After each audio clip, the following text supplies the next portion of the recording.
Hello, good evening. I'm at Glacier National Park, and right now I'm at Lake McDonald. So you can see the beautiful lake. I'm actually waiting for my scenic cruise. So you get scenic cruise on the lake, I think around 4 to 5 times during the day, and mine is at 5:30, so I'm waiting for that.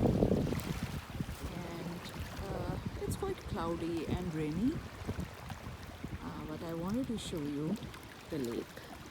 Can you see this? I think I have seen this sort of picture many times on social media when I put in Glacier National Park. So I think this might be the place where they take pictures. It might be or might not be, because it's a bit windy today, and you can see the waves. So maybe there's some other location, I'm not quite sure, but this is the McDonald Lake and it's quite pretty even though it's cloudy. So maybe once I will show it to you when it is a bit sunny. Thank you for watching. Bye.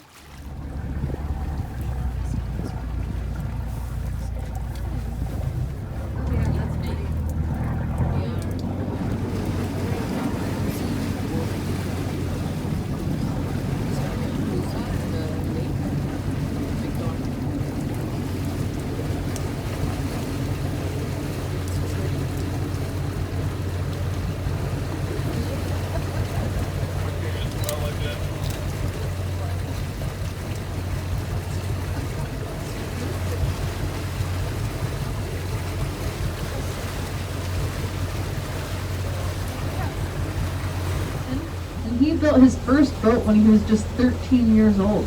And I don't know what y'all were doing when you were 13, but I was like fighting with my brother and reading Harry Potter. I was not building wooden boats. But there's a number of these old wooden boats we have in our Glacier Park Boat Company fleet, so on average. This is a pretty consistent 452 feet, and that's because this lake was carved out by glaciers. And I'll talk more about that later. Lake McDonald has had many different names over the years.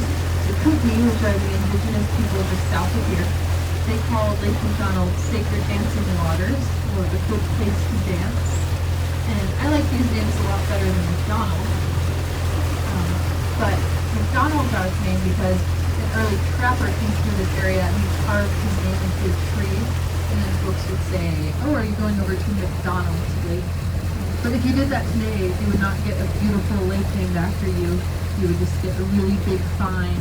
So don't try that today. Top, we call that McPartland. And if you drove the Going to the Sun Road, you probably noticed Heaven's Peak.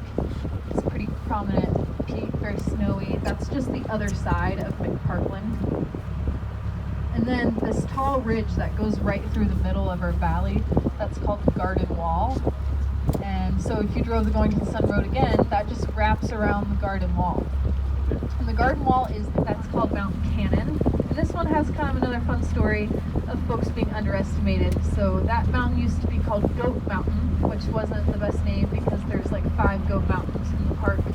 But the Cannons, they were some honeymooners that came out here in 1901, and they told the locals they were going to climb that mountain.